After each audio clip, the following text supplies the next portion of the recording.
Welcome to the family here on Purple Mafia. I'm your host, Paladino Joey, or Joey Awijan. Purple Mafia is available on all of your favorite podcasting apps and, of course, is on the Pigskin Podcast Network, sponsored by DraftKings. Thank you once and always for listening to the show and for downloading that DraftKings Sportsbook app. Thank you always for downloading and listening to this show. It is a great pleasure to be back on board with you once again today, as this is indeed State of the Vikings 2023, the big granddaddy of them all.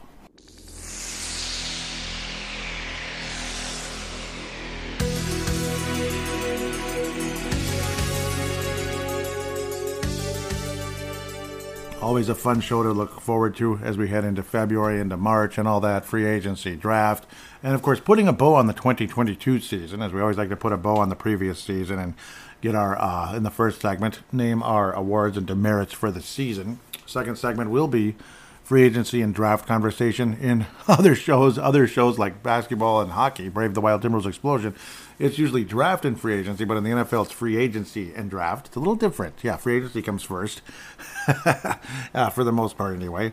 And then, of course, the third segment will be fan interaction. I will give out the stars of the year and have two new Hall of Fame inductees, Purple Mafia Hall of Fame inductees, to be put in the class of 2023, so to speak. So let's open things up with kind of looking over the season and such. Kevin O'Connell started out the preseason 0-for-3, 26-20 loss at Vegas, losing to San Francisco 17-7, and Denver 23-13. Just kind of getting used to things and all that. But then the Vikings open up Kevin O'Connell's career with a solid, convincing 23-7 win over the Green Bay Packers and Ed Donatello. Oh man, that Donatello defense looked really promising. To a point I said cowabunga, like Donatello, Teenage Mutant Ninja Turtles, stuff like that. 23-7. Aaron Rodgers looked awful. Generally speaking, they couldn't get anything going. Jordan Love even came in the game just because what the heck. Kirk Cousins was solid with a nice, quarterback rating of about 119. Dalvin Cook was all right, 4.5 yards. Madison, 4.5 yards. Justin Jefferson opened up his regular season with 184 yards, an MVP type of year, and probably a favorite to win the MVP of the 2022 Minnesota Vikings, I would say, in the polls on Twitter. Of course, that'll be saved for fan interaction, but I will name my personal choices at the end of this segment. Adam Thielen, 36 yards, but that's okay. He's going to get better, right? Adam Thielen's going to get better, right? Okay, maybe not. Unfortunately, he really doesn't the rest of the way. But Vikings defense contained Aaron Rodgers, and the frustration for the Packers started him out. Little did we know the Packers would kind of semi-get competitive for a little while and then ultimately drop off. But a crappy start to the season for the Packers and a huge indicator that the Vikings just might win the division this year. Maybe. Or maybe the Packers will come back and kick our butts later in the season. Who knows? Monday night game in Philadelphia was a reality check, and this team ended up losing the Super Bowl by the narrowest of margins, unfortunately. They just couldn't hang on. They couldn't get the job done down the stretch, but they beat the Vikings up pretty bad. The score felt the game felt a lot worse than the score. 24-7 is a crappy game, and that's pretty much how the Vikings lost the Super Bowl to the Chiefs and lost Dennis Green's first playoff game to the Washington Redskins, where, the Vikings actually scored first in the Redskins game, and then after that, things went downhill.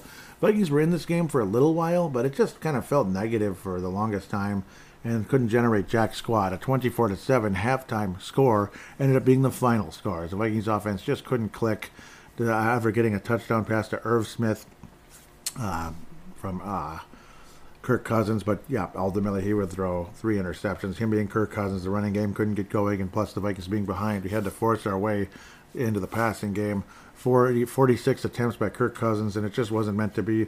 Adam Thielen actually led the team with 52 yards, but Irv Smith would be the guy with the touchdown. And more fans realizing that Irv Smith's just kind of a mediocre player and ultimately injury-prone as well, as he would end up missing the rest of the season not too long after this.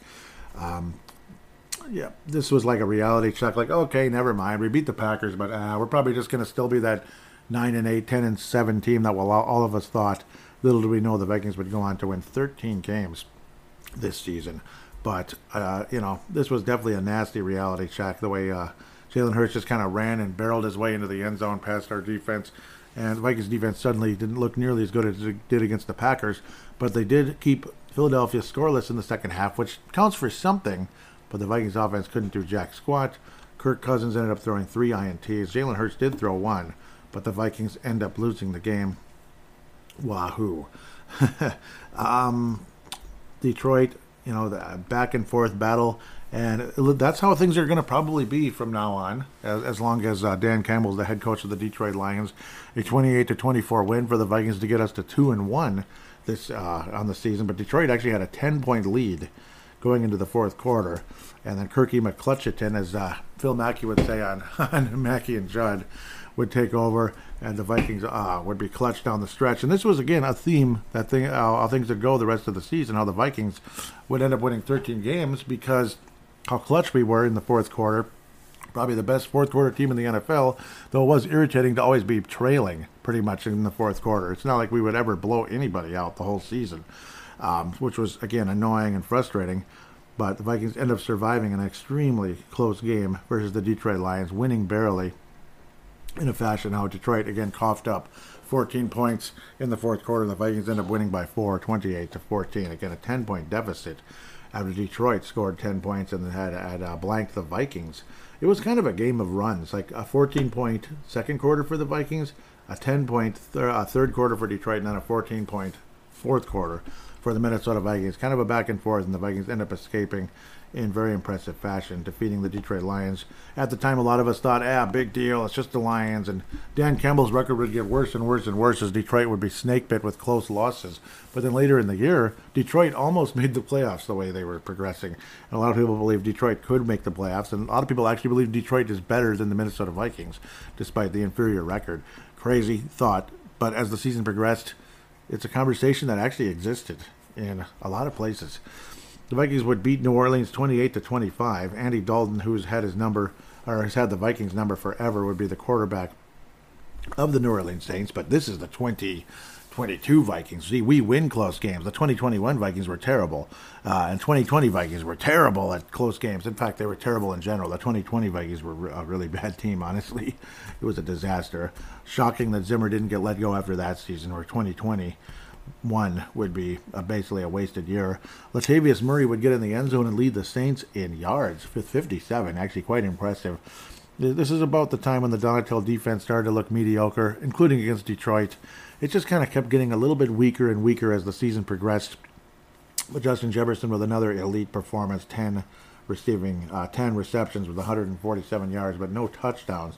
Only Madison would receive a touchdown on a screenplay for 15 yards, ultimately catch and go type of situation. Cook, 76 yards. But as the season progressed, Cook looked generally mediocre during the course of the season, and a guy who wasn't the explosive stud that all of us saw years ago. Definitely a slowdown in Dalvin Cook's game, even though he would have certain little bursts and stuff here and there during the course of the season. You'd see little hints and flashes of what Dalvin Cook was before, but generally speaking, I'm one of the people that would tell you Dalvin Cook took a step back this year, despite the fact he was solid and all that, and he was always decent for the most part, but mediocre generally speaking, compared to what he used to be. Not the explosive star he was. Another one of those nail biter type of games that the Vikings, defense kind of let New Orleans score in that fourth quarter, but the Vikings would outlast the New Orleans Saints in kind of a back and forth, almost like a can you top this type of battle with the New Orleans Saints. Again, kind of annoying considering who the Saints were coming into this season. Allen's got a chance to be a pretty good coach. Is it Dennis Allen of the New Orleans Saints? But we'll see. They dropped to 1-3. The Vikings jumped to 3-1 at the end of a game that probably shouldn't have been as close as it was. But I suppose it was a road game. And playing in New Orleans, there's been some frustrating performances in that place, back and forth. But the Vikings emerged victorious, thankfully. A Bears team that's clearly tanking. But the Vikings made Justin Fields look like Michael Vick with his running ability and such at times. Not super spectacular, but his accuracy, Justin Fields, was really excellent, and had me coming out of the game thinking, okay, Justin Fields is a guy the Bears fans shouldn't sleep on. Don't just trade him away or whatever. But at the same time, it depends, considering the Bears do have the number 1 pick in the draft. We'll have to wait and see how that all turns out. And we'll talk about that later. Now is not the time, as we're putting a bow on the purple bow on the 2020 season. Vikings defense made Fields look pretty good, and David Montgomery was solid as well. Not great, but solid. Yeah, David Montgomery had an overall pretty solid game against the Vikings. Delvin Cook had one of his better ones, almost or over 5 yards of carry, and got in the end zone twice. In fact, I would go as far as to say he was the player of the game outside of Justin Jefferson. The Vikings ended up escaping by only a touchdown over the Bears. A one-score game against a tanking Bears team, who actually was kind of decent at this stage. They were 2-2 coming into the game, but as the season progressed, the Bears would drop off the map, and big surprise. Miami, another team, obviously started out the season 3-0. Then you had all that weird concussion situation going on, where it was like double concussion type of deal, where to a point that I think Tua is going to have a short career. That's just my take. I don't know if that's a hot take or just whatever it is. I think he's going to have a short career. I hate saying it. I really do. But, but when he's good, he's good. The Dolphins were 3-0, and this was their third loss in a row after all that, the concussion gate situation. Bridgewater looked below average in the game. Skylar Thompson was dangerous for a minute or two before he had a concussion. And then Bridgewater was kind of up and down. And I don't know. It's kind of sad to see how Bridgewater's been doing. He's just not the same guy. He doesn't have the mobility he had. Obviously, he showed signs of mobility for a minute here and there with the Saints and with the Broncos, but he looks old now, and it's sad. He's only like 30 at the stage of this game, but he looked old as hell, considering, like he's aged a lot, so to speak. Like the injury kind of had him age faster than normal, of course, and I'm sure obviously injuries with Dalvin Cook, similar thing. He did average almost 6 yards a carry with a 53-yard scamper in the game to Dalvin Cook. That brought his average way up. And then both Patrick Peterson and Harrison Smith had interceptions on Teddy Bridgewater. This is the only game where the Vikings won by more than 7, basically, in like forever. We won by 8, which is still technically a one-score game, but you do have to have the 2-point conversion, though, in order to, tie the game up, so to speak. And the Dolphins were trailing until late, anyway, 24-10. This is one of the easier, more convincing wins by the Vikings, yet at the same time, we still looked like crap on occasion. Tyreek Hill, no peace sign really needed in the game, but both Tyreek Hill and Jalen Waddle combined for about 300 yards. 300 yards receiving, which again shows how terrible the Vikings secondary scheme. The players maybe not so good either, but the overall scheme of the secondary not impressive whatsoever by this Minnesota Vikings Donna Shell defense.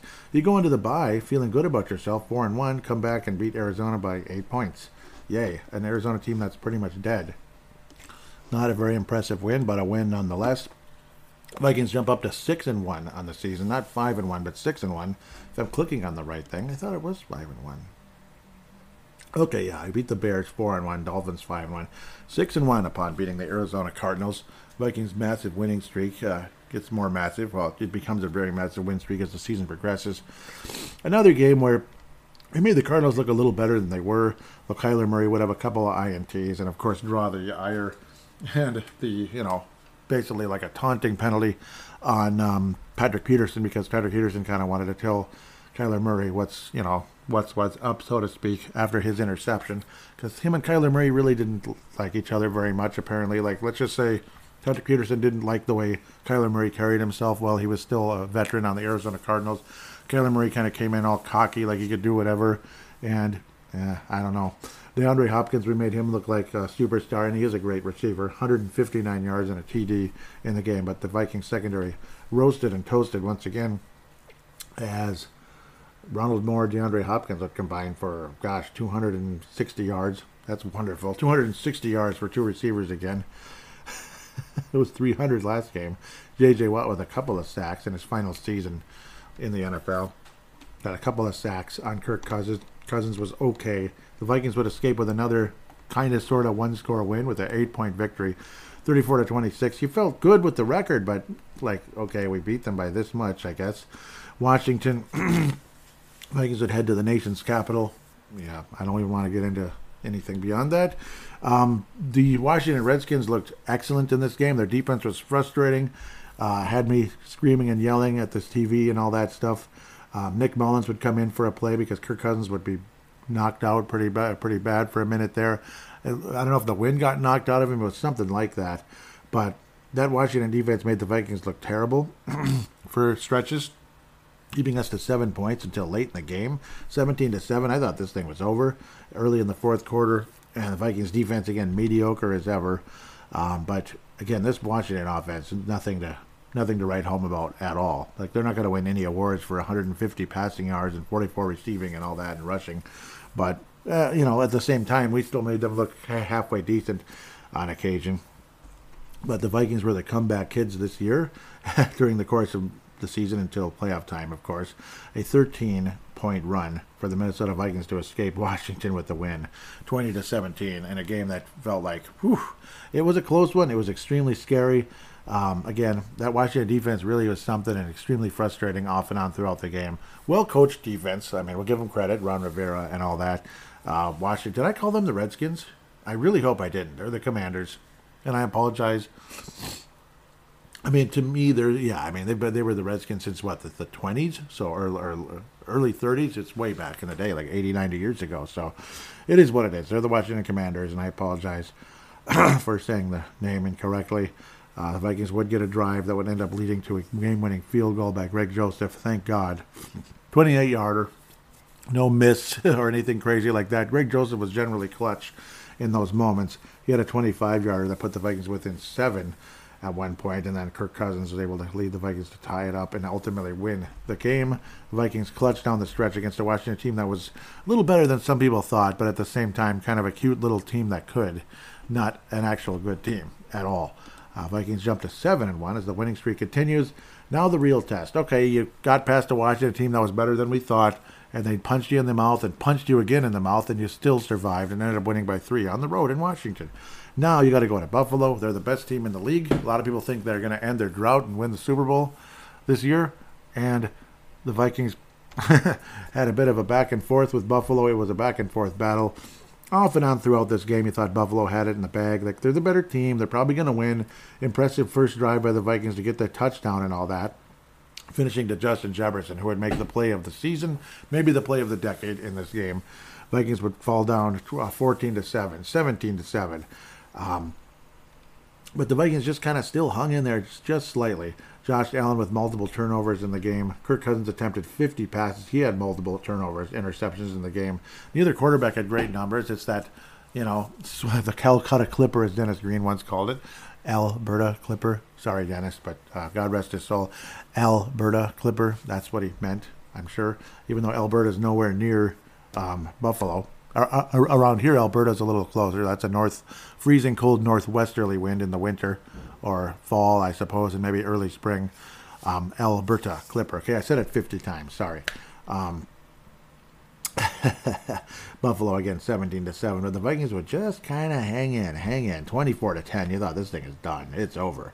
Going into halftime, trailing 24-10. They're the best team in the league. It's just like the Eagles game now. They're just beating us up. 27-10. They would score another point. They would score another field goal late in the third quarter. They kept the Vikings to 10 points for as long as they did. 27-10. Like, we're done, right? There's no way we're coming back. And then Dalvin Cook ended up getting into the end zone. Just a few minutes, just like basically on the ensuing play, 81 yards to pay dirt. And it's like, okay, we're in the game now. We're within 10.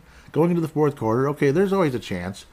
And the Vikings would eventually, with a back and forth battle with Buffalo, off and on during the course of that fourth quarter, would keep Buffalo out of the end zone, which, well, is why we won the game. Let's just keep it plain and simple. And Josh Allen would make mistakes and such. C.J. Ham got in the end zone on a short yardage play. Oh, my God, we're within 4. Like, how could this be happening? We're within 4 with the best team in the world. Buffalo's going to win the Super Bowl this year. Their drought's going to end. No, it's not. And the Vikings had the Buffalo Bills pinned at the goal line. And somehow, by some miracle, Josh Allen fumbles the snap. Eric Hendricks does his best play of the season by far, recovered the fumble for a touchdown, which was unbelievable. 49 seconds remaining, the Vikings score a touchdown. And obviously Greg Joseph made the field goal, and the Vikings are suddenly up by 3. Paul Allen said, the Vikings are going to win, and all that. But it's like, well, because he was just in that excited moment. Still 49 seconds left, and of course the Bills drive down the length of the field and ultimately get a chip shot 29-yard field goal to tie it up. It's like, God, come on, all that, and they tied it up. Of course they did. But then the Vikings again survive overtime. Greg Joseph, 33-yard field goal to win the game. And again, Justin Jefferson had one of the plays of the absolute greatest plays of the entire season. Late in that fourth quarter, that was a huge reason why the Vikings ended up, tying and winning the football game. It was a play for the ages, and of course it's all over YouTube. You can check it out forever. And yeah, I mean, it was the game of the season. This was the feature presentation, no doubt about it. And now, our feature presentation. And of course, when you have an emotional high with a game like that, just like the Minneapolis Miracle and this and that, you follow it up with a absolutely putrid performance versus the Dallas Cowboys the next week, 40-3. Is there any more to say? Kirk Cousins basically strip sacked very early in the game, and I don't know, and it was just kind of downhill from there. What more was there to say about the game? We just got our butts kicked. Micah Parsons, a strip sack, officially 2 sacks in the game. DeMarcus Lawrence with a sack, Dante Fowler with a sack, but the strip sack was kind of like the early indicator, like, this is not going to go well. And the Vikings never recovered in the game. It was an absolute poop fest, to say the least. Nick Mullins would enter the game late and help the Vikings get on the scoreboard.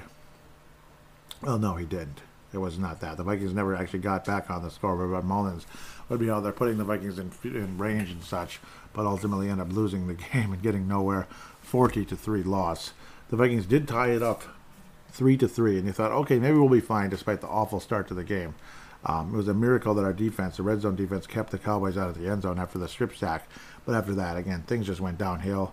Prescott had his moments. Zeke Elliott was, like young again and good, I guess, for a game.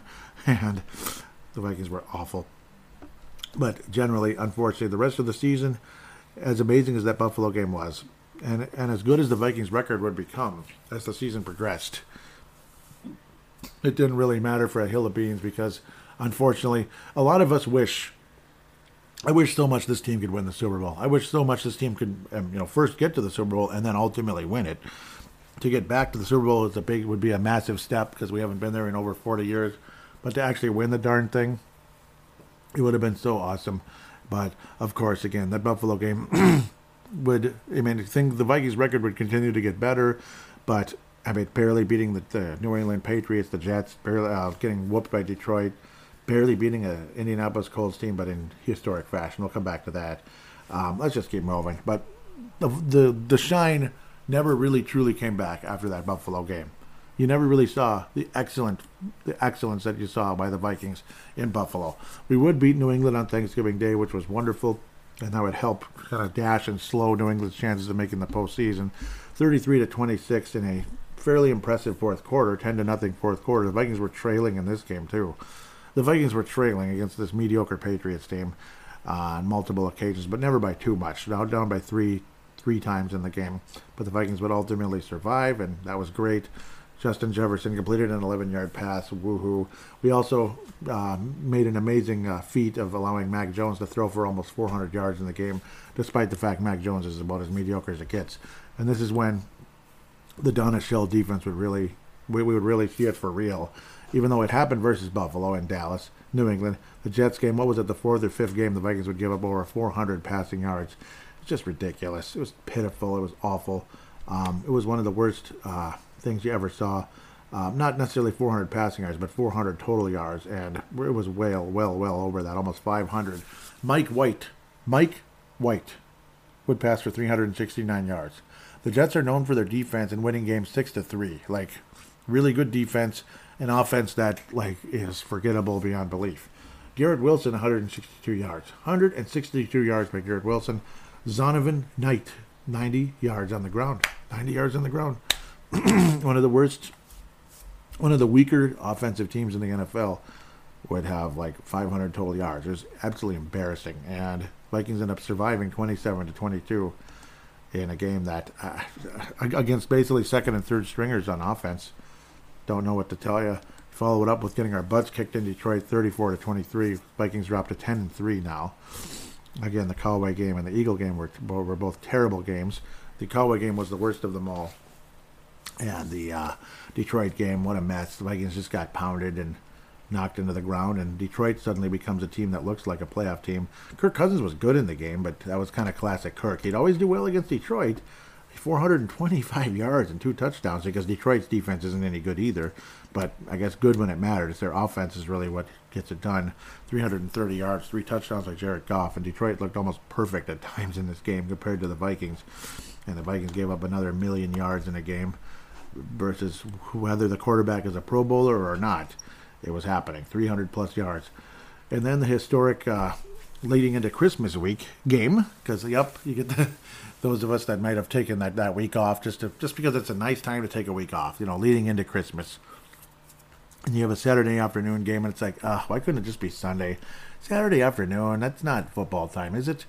But okay, what the heck. The Vikings started out the game like against the Dallas Cowboys, like we were going to get crushed, absolutely crushed. We didn't even have the field goal like we did against Dallas to make it 3-3 early on, as the Colts defense was frustrating and stymieing and made Kirk Cousins look like a moron. But then as the game progressed, Kirk Cousins started getting yards, and it was kind of like a prevent defense. By the time the score was 33-0 in the second half. But the Colts, again, just kind of did whatever they wanted. Hilarious, sad, and pathetic. Part of it was the turnovers. Part of it was just bad defense. But the Colts would take a 33-0 lead into the halftime.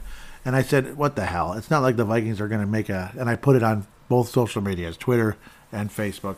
It's not like the Vikings are going to make the greatest comeback in NFL history or anything. So it's like, whatever. I'm going to post the post-game thread right now. Now, it's going to be up there. You guys can rant away. So I'm just going to, and I literally put that in the post-game thread for Facebook.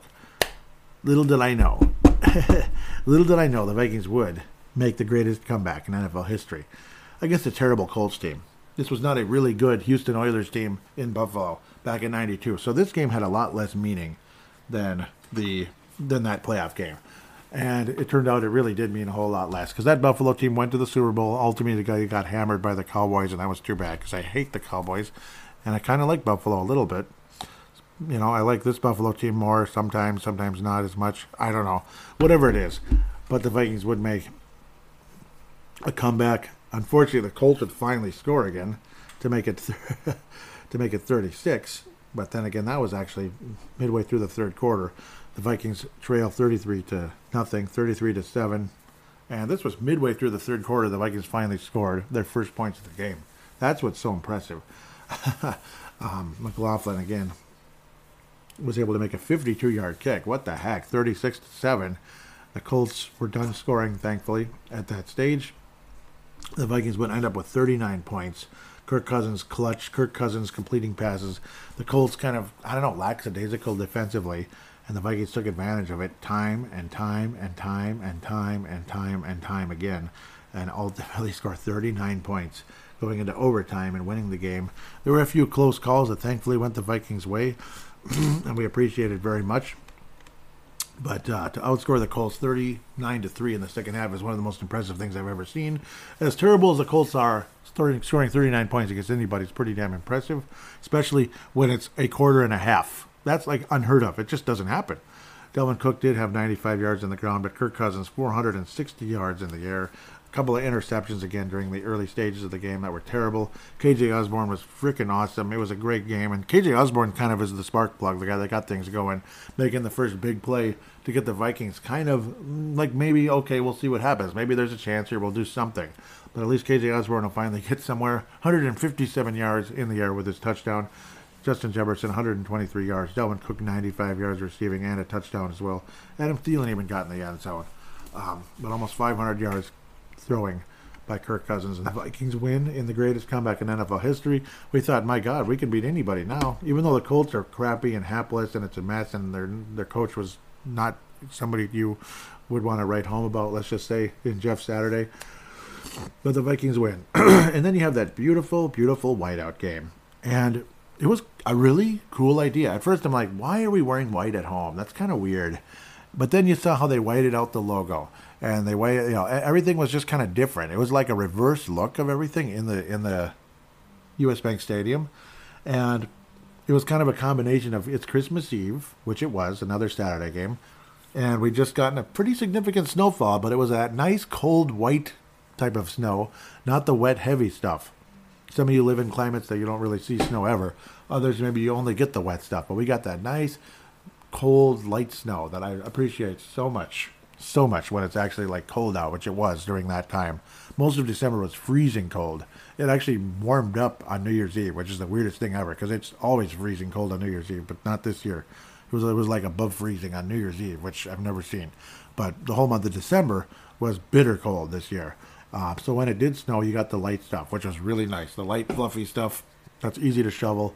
So there was a charm to it. There was quite a charm to that whole whiteout idea. And the Vikings ended up winning with a great fourth quarter.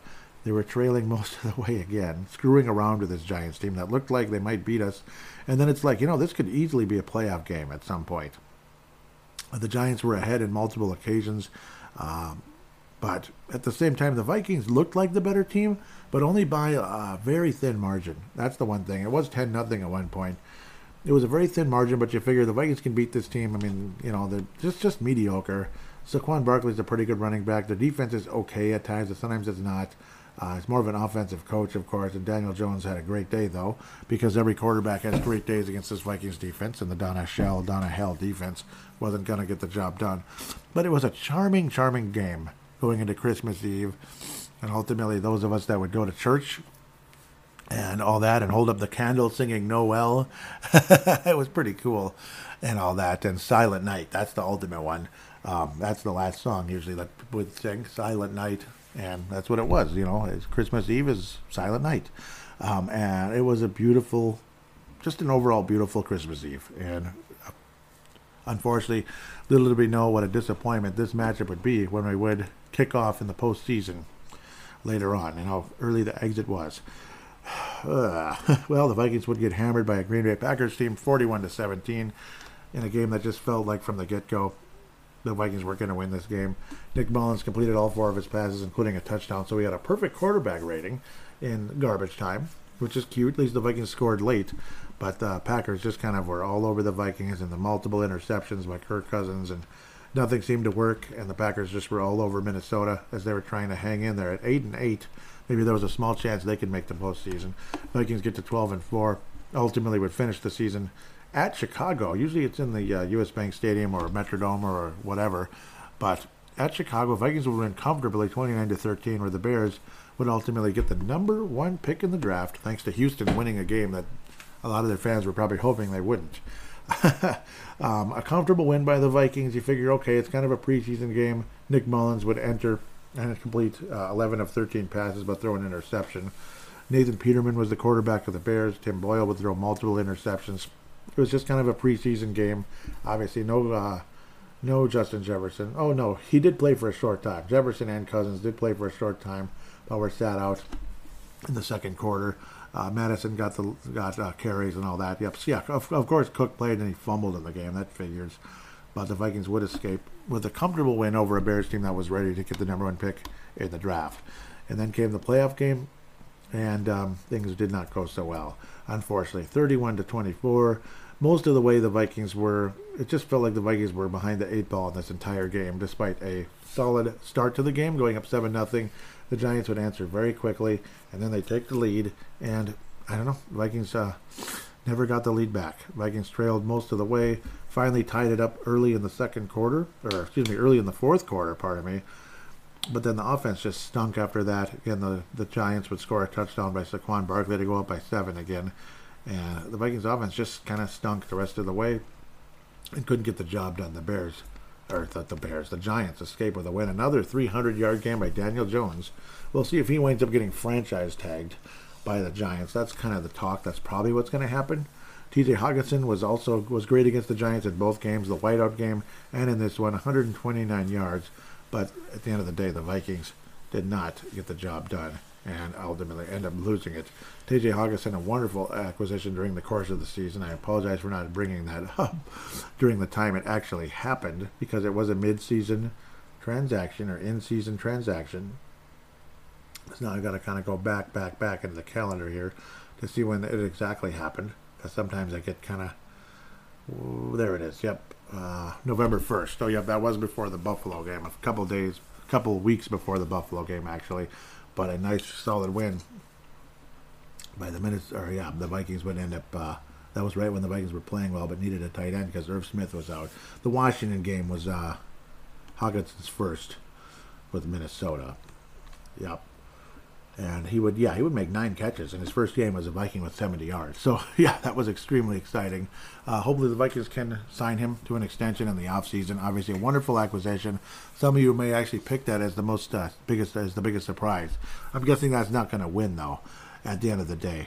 But it's just sad. It's just sad to think how a team could be so clutch, make the greatest comeback in NFL history, even though it was a crappy team. It's still, coming back from 33 down. That just doesn't happen. To finish with 13-4, not even get to the second round. And even losing in the second round is disappointing, really, when you have a season like that and talent like this Vikings team had. Zadarius Smith, as the season progressed, would get weaker and weaker after like a knee injury earlier in the season. He was never the same again. It was very mediocre. I don't know if the Vikings should bring him back, and we'll talk about that more in the second segment and all that. Garrett Bradbury was a nice surprise. Duke Shelley was a nice surprise. And all that. Garrett Bradbury played very well most of the season, but then he had a back injury as the season progressed. So super frustrating there. Time to pass out the awards and demerits for this show. Or dare I say for this season. That might sound a little more appropriate. The awards and demerits for the season.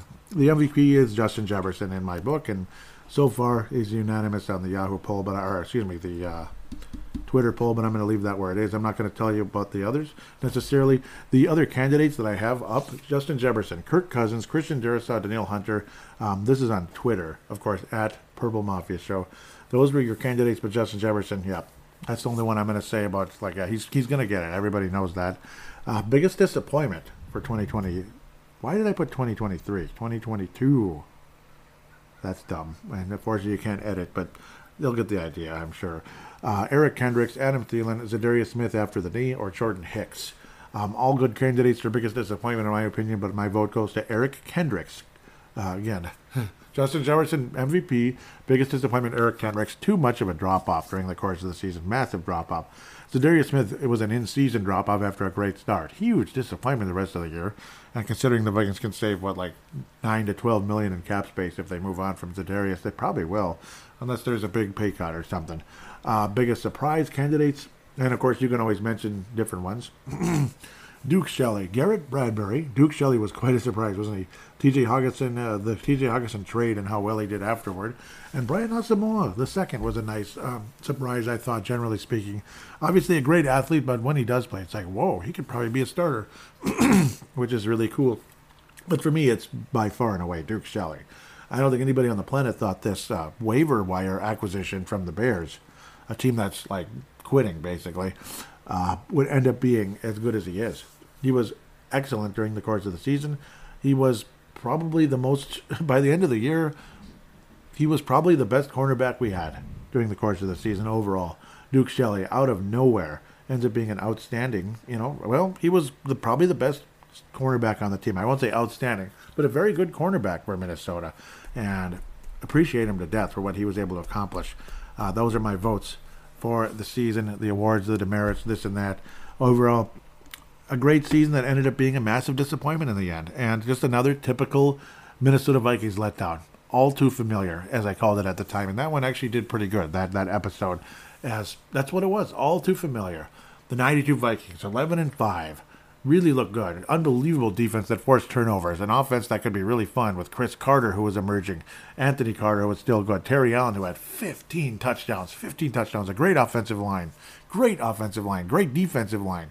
Secondary with Todd Scott, Carl Lee was still around. It was so good. Such an impressive team.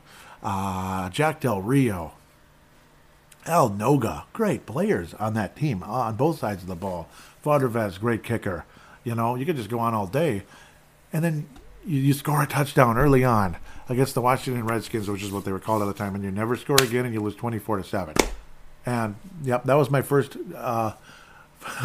experience of Vikings disappointment as a full-time fan. Of course, losing to the Redskins, the same team, in 1987, I did see that, unfortunately, how that unfolded, and it was heartbreaking as well, with just a pass that was a little low, and Darren Nelson not able to bring it in, which could have potentially tied the game and forced OT, and who knows, maybe by a miracle the Vikings make it, and if they do, they win the Super Bowl, because that Denver team was not good enough to beat the Vikings.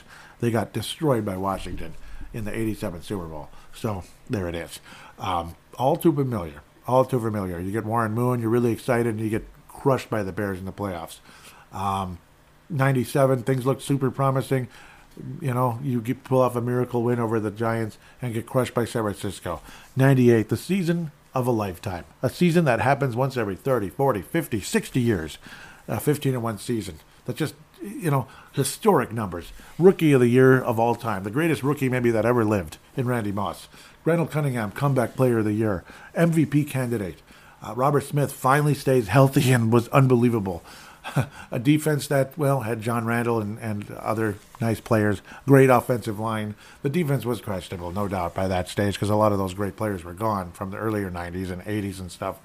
But a team that went 15-1, the only team that they might lose to is some obnoxious grinded-out team like the Bucks or, yes, the Atlanta Falcons. And they did. The Vikings end up getting heartbroken by the Falcons. It's like you could just go on all day. That's why it's all too familiar and all too dang frustrating as a Minnesota Viking fan. With that said, that's my feeling on the season. Just kind of same old crap, despite a fun run. It was very enjoyable, but it was a very devastating end. With that said, we'll wrap up with that and come back and talk about the future now. Hopefully the disappointment finally ends one of these years. Hopefully as soon as next season. We shall wait and see. Free agency and draft conversation coming up after this.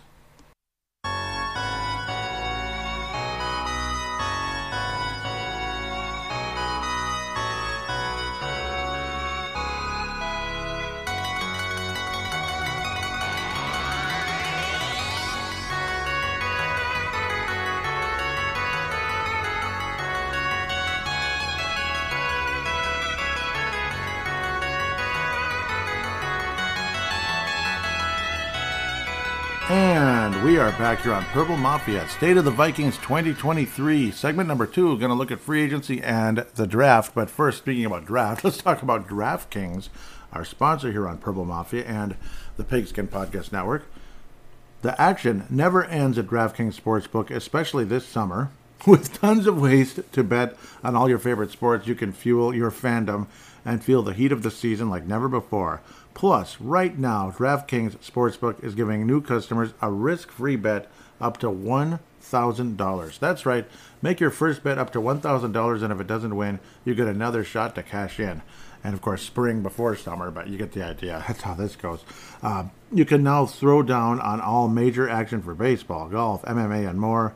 Of course, basketball and hockey, which are the two prominent sports at the moment, but baseball is right around the corner.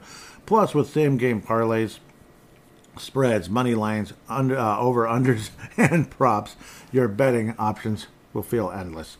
So, yes, upcoming games, obviously, you got the Timberwolves, upcoming games, the Wild, locally. Who knows? Just keep your eye out. Of course, all the great NBA games on TNT, NHL games on TNT. Just keep up with those. And of course, it's a lot of fun to make some bets and parlays with those. Maybe Kirill Kaprizov gets another hat trick. Somehow I magically picked that on Brave the Wild, that he would get a hat trick against the Columbus Blue Jackets. Once in a while, wonderful things can happen. That can be a huge payout. Best of all, DraftKings is safe, secure, and reliable. You can deposit and withdraw your cash whenever you want. Download the DraftKings Sportsbook app now. Use promo code TPPN, the Pigskin Podcast Network.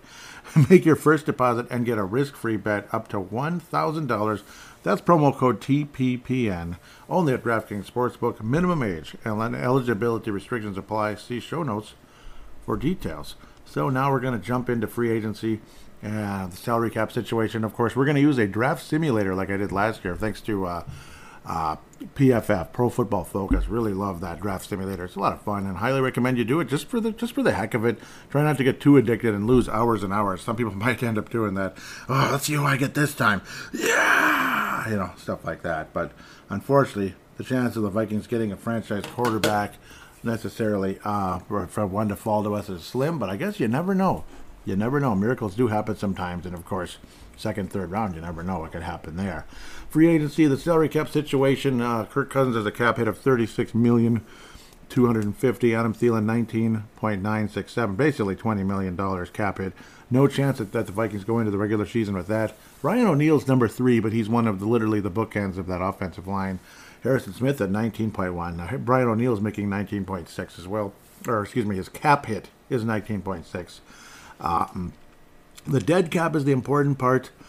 Kirk Cousins' dead cap is even worse than his cap hit. So, like 48.7. Chances are the Vikings are going to let him ride it out. That's the chances are. There was a story this past week that the Vikings and Kirk Cousins both agree on they will not be doing the 1-year extension deal. It's either going to be ride it out and see you when we see you, like at the end of the season, or give him a longer term extension, but hopefully at a significant drop in price, like only $25 million. Yeah, it's only $25 million. See, $25 million. I mean, how's he going to make it? He might not be able to put platinum plate on his plane. I'm just kidding, but still, the money is ridiculous. And if anybody's not willing to drop things down a tiny bit to help get some more players, I don't know. I think it's dumb. But the dead cap is the really important part of the math here when it comes to possibly moving on from a player, because dead cap is dead cap. The dead cap with Kirk Cousins, 48.7. That's a lot. You'd completely dump Adam Thielen. You save approximately $6 million. $6 million. There is a dead cap of 13.5. We're not going to move on from Brian O'Neill.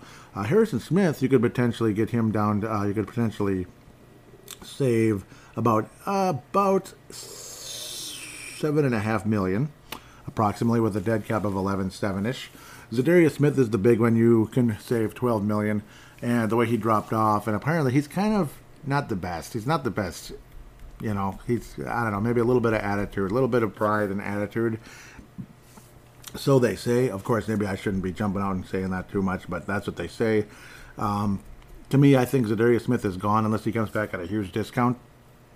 If you flat out cut him, you save about $12 million. In fact, over $12 million. Delvin Cook, you flat out cut him. You save slightly under $8 million to the cap.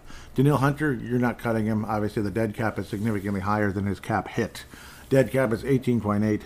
Cap hit is 13. Eric Kendricks, this is pretty much adios, bye-bye. And yeah, I voted him as the biggest disappointment last year. Cap hit of, let's go to the salary cap first. 11.43. His dead cap is 1.9. Hello. Adios. Adios. It is what it is. And it's not trying to be a jerk to him, but he's not coming back. He's just simply not. TJ Hawkinson, cap hit and dead cap is the same, and hopefully the Vikings are going to extend TJ Hawkinson 3 to 5 years, anything like that. I could imagine him getting a 5-year extension, 7-year extension, depending on how we look at him. But it's a good chance. Harrison Phillips, guys like that. Jordan Hicks, dead cap is only 1.5 versus a 6.5 salary cap. Jordan Hicks is gone. Justin Jefferson could be looking at a long-term massive extension as soon as this offseason, and it's going to be interesting.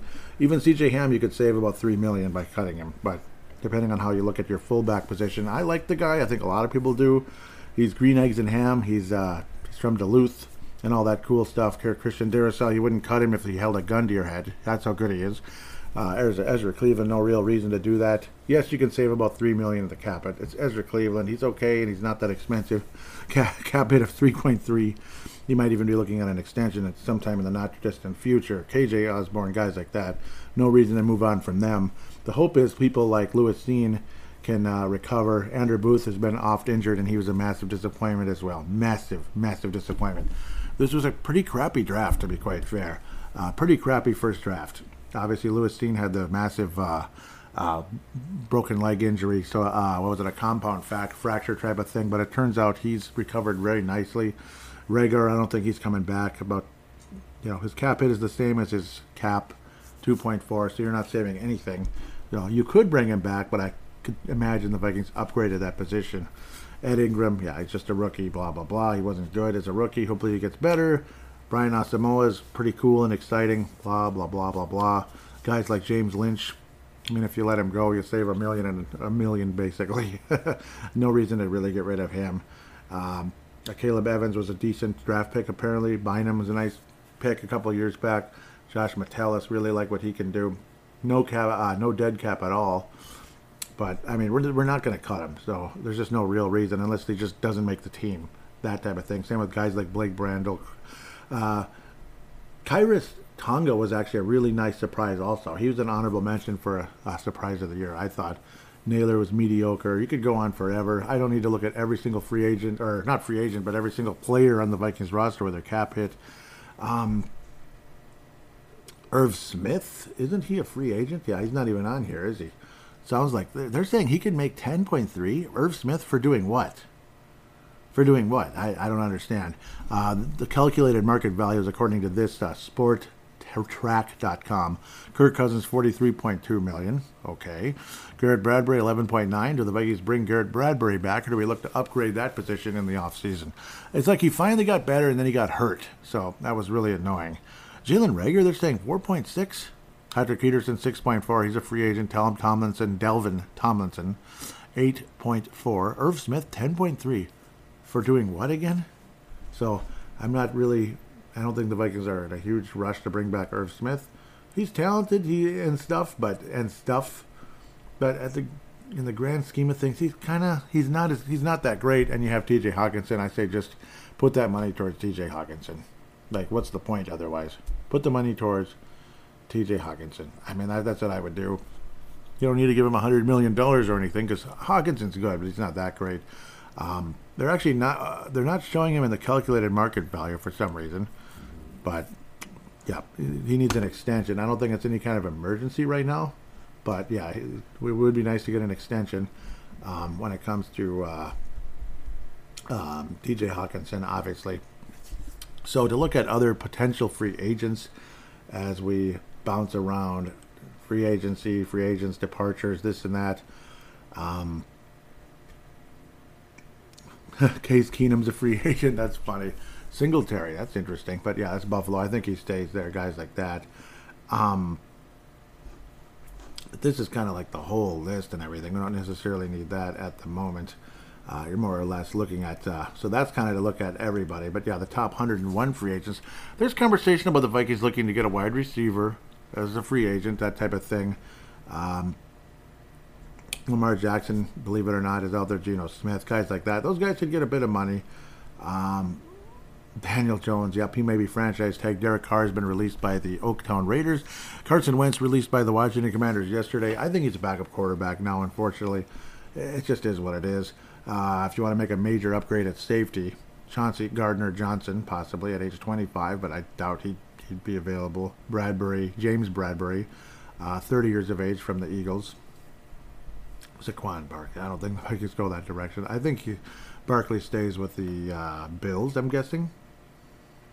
He's on the, yeah, I don't know. But yeah, I think he stays where he is either way. Mike McGlinchey, that was always an interesting name in the past, but I think the Vikings are good at the bookend position. Odell Beckham, that's okay. Jacoby Myers is a name that's been brought up. Great route runner. May cost a bit of money, obviously. Could fit into any offense as a number 2 or number 3 receiver. He's the top free agent receiver in a lot of ways, but actually, yeah, he is. And you're not looking for him to be a number 1 necessarily. And obviously, you have Justin Jefferson. And you don't even want to think about any possibility of not having Justin Jefferson. Juju Smith-Schuster, age 26. Who knows what's going to happen with that one? Interesting possibility. Poor Jason Kelsey. I think I like him a lot more than his brother. I just do. Jimmy G is a free agent again at 31. We'll see what happens there. I don't think the Vikings are going to make any move on tight ends. I think we're good with our tight end. I really do. That Jacoby, though, you have DJ Clark as a possible free agent. Speed sorely lacking in the thin wideout market. Clark, yeah, he's got some speed, so that can definitely help. Jacoby, though, that's another. Yeah, Jacoby seems to kind of come back in a lot of conversations as a free agent wide receiver. Jacoby Brissett, yeah, I like him actually as a backup quarterback. But yeah, I'm okay with Nick Mullins, sticking with Nick Mullins as your backup quarterback. I don't think, Darius Slayton's a name out there, 46 years of age. Yeah, solid player, obviously. Yeah, definitely had some good moments. And he's only 26 years of age, coming from the Giants.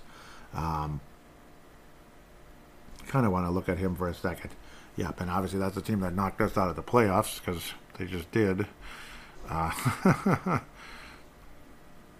Obviously he had some moments and all that, but He not a superstar, but 8 touchdowns. That's pretty good. And of course, again, it's not an offense that was all that prolific. Oh, he had 8 touchdowns. Going backwards here in the wrong years here.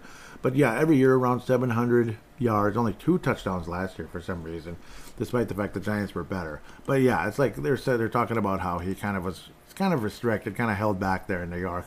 Maybe he wouldn't mind coming to a Minnesota offense where things could really pick up in a hurry. Teddy Bridgewater's a free agent. I don't think he's Teddy Two Gloves. That's a cute name. Don't think he'd be costing anybody $15 million anymore. I don't know. And unfortunately, he just wasn't the same guy, was he? Alan Lazard is a name that's been brought up. That'd be interesting to have him come to Minnesota from Green Bay. I'm not sure what Green Bay is going to do at wide receiver, and Aaron Rodgers is a strange guy. He went to a dark place, or whatever that means, so he went into the dark. Again, whatever that means. It's more of like, look, I want attention, that kind of thing, which can annoy people, I'm sure. Lazard, yeah, I mean, he doesn't necessarily move the needle, but yeah, the Jacoby, guys like that. Man, Andy Dalton's 35 already. Then there's Devin Singletary. He's the one on the Bills. Saquon Barkley's on the... I don't know why I get those two guys mixed up all the time. Robert Woods is another name, but another year removed from ACL surgery at age 31. I don't know. Not in a huge rush for that one. Alexander Madison, of course, is a free agent. He's considered the 90th ranked. The 90th ranked free agent. Garrett Bradbury is ranked 92nd. That's kind of funny. So you finally get to some Vikings. Gardner Minshew is still only 27. It's funny, though. He was the quarterback when the Eagles actually lost a couple games, other than the stinking Super Bowl. Irv Smith is a free agent, number 99, and I'm not in a huge worry about him. Nelson Aguilar, he'd be a discount type of a player. Baker Mayfield, that's okay. So Jacoby, yeah, I mean, guys like that are the people I'm looking at as a possible wide receiver going forward. Again, you may have to pay a lot of money, but it's not like this isn't the Minnesota Wild or the Minnesota Timberwolves with massive salary cap issues. So, so it's not as hard to believe that the Vikings could make a big move, and the Vikings have been known to do that forever. Of course, again, you're hoping Kirk Cousins can come down a bit if he's going to stay, but who knows what happens. Jacoby Myers, I almost called him Jones. Yeah, he's an interesting one, and he'd be a wonderful number 2 to Justin Jefferson, to have probably the best receiver combo in the NFL, quite possibly, going forward. And he's a young guy just like Justin Jefferson. So it'd be pretty exciting. He's coming from the New England Patriots, 6 touchdowns, 804 yards on 64 catches, 83 catches in 2021 with only 2 TDs. Last year was definitely a career high in the touchdown factor. Crazy to think his first 2 years at the Patriots, where he amassed over 1,000 yards in the combined 2 seasons, 0 touchdowns. It's kind of weird. But he'd be a nice addition. Would he want to leave the Patriots? Quite possibly. There's not a whole lot of exciting offense over there in New England anymore. A certain legendary quarterback hasn't been there for a few years already, so Mac Jones is okay. Jacoby Myers would be a very exciting free agent by the Minnesota Vikings, so they probably won't get him. But but there's always a possibility and a hope that they could. What was the other guy? There was Juju Smith-Schuster. He's obviously a conversation. Maybe he wants to stay with the Chiefs to try to win another one. Frankly, I hope they disappear off the face of the planet, but that's just me, because I can't stand the Chiefs. Do I sound mean? I don't care. I'm mean. Yep. DJ Clark was on the Detroit Pistons. No, the Detroit Lions last year, 3 touchdowns, 502 yards. With the Jaguars of all teams in 2019, he had 1,000 yards and 8 touchdowns on 73 catches. So there's definitely something there. DJ Clark is a conversation, but Jacoby Myers is definitely the cream of the crop of free agents for wide receiver, and none of them are like this big number 1 guy, unless you see Odell Beckham as that way. He's 30 years old. He didn't even play last year, and I don't give a dang about him, so I think we move on from that. But you're looking at filling a lot of holes possibly on defense via the draft and free agency when it comes to defensive players, defensive backs, and possibly a safety position. I wouldn't be surprised if the Vikings do sign a cornerback or 2 in free agency. Also, I mean, Patrick Peterson is considered the 39th ranked cornerback. Otherwise, it's, like a Jonathan Jones, pretty good. One of the best slot cornerbacks, if you're looking in that direction, Jonathan Jones at age 29. So, I mean, there's always a possibility. Money's not necessarily an issue for the Vikings when it comes to, and obviously you can make space.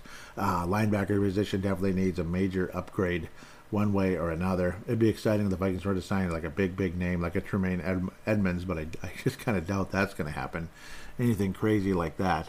But it sure would be exciting. Should the Vikings head in that direction by some miracle. Quarterback is a position I don't expect the Vikings to make a move in unless, of course, we're completely letting go of Kirk Cousins. Then maybe Jimmy Garoppolo or something. Teddy Bridgewater as a backup. Maybe make a move for Daniel Jones, but that's not any long-term solution of any kind moving forward. So why would you even consider it?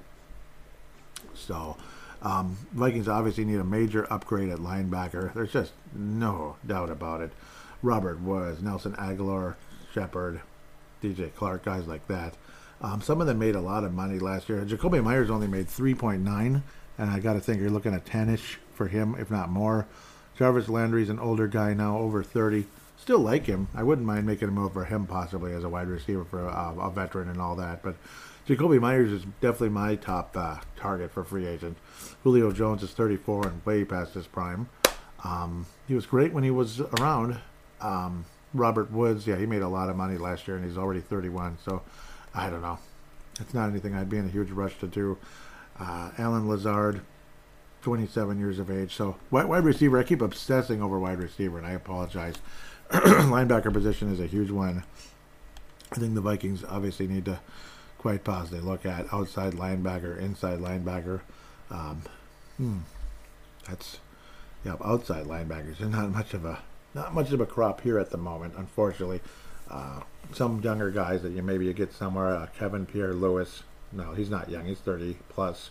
But other ones like Lorenzo Carter, possibly. So not a whole lot of money invested in those guys last season. Yep. Deion Jones, 28 years of age, not 28 million. Devin Bush, that'd be a really nice one. But yeah, Tremaine Edmonds, I really liked what he could do.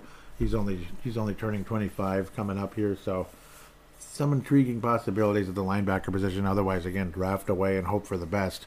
You can't always count on just rookies all over the place, but boy, that linebacker core was an utter disaster last year. But of course, there's a good, strong possibility we'll be 3-4 again. Though I do believe that Brian Flores will do a better job with that 3-4 defense than Ed Donatel did last year. So definite conversations ongoing with free agency. Hopefully the Vikings can fill some of these holes. I wouldn't be surprised if the Vikings add a veteran cornerback of some sort. They always seem to add at least one or two of those, one way or another, whether we like the guy or not. We had some disastrous ones. Eli Apple, he's only 27-ish. He's been on like 50 teams already. Yeah, and he had that crucial call against him. He gets a lot of penalties, doesn't he?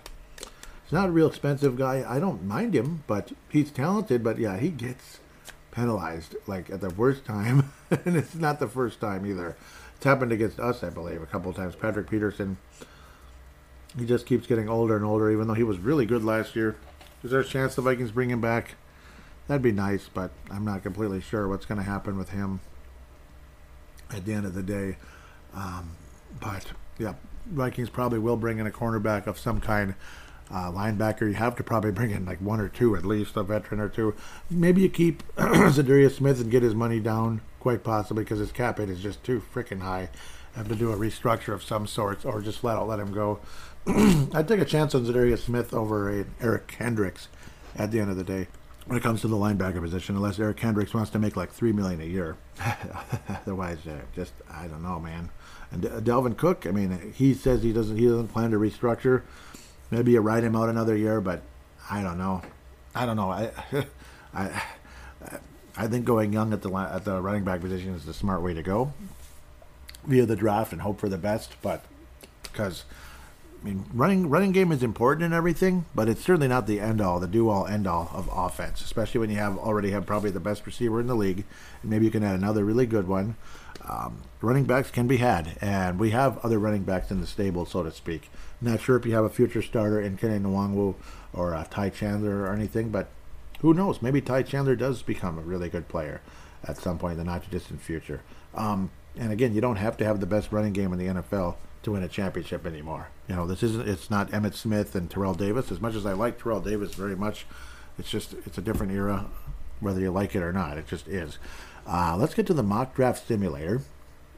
PFF.com, PFF.com. The Vikings will pick 23rd, so we're going to leave everything where it is. Possibly trades will happen, this and that along the way. The Bears are number 1. I think I just said that. Select the Vikings. Enter le drafto. This tends to move quickly, though. That's the one thing. So I'm going to start the draft now. Of course, it goes boom, boom, boom, boom, boom, boom. I wish it went that fast in the NFL draft. And then you could just sit there. So Will Anderson Jr. went number 1. Interesting to the Bears. Interesting. Yeah, edge rusher Bryce Young to the Houston Texans. Both coming out of Alabama. That figures. Another edge rusher. Will Levis goes to the Colts. Okay, cool. Edge rusher to Detroit. C.J. Stroud out of Ohio State to the Raiders. They definitely need a quarterback, and they probably will take one.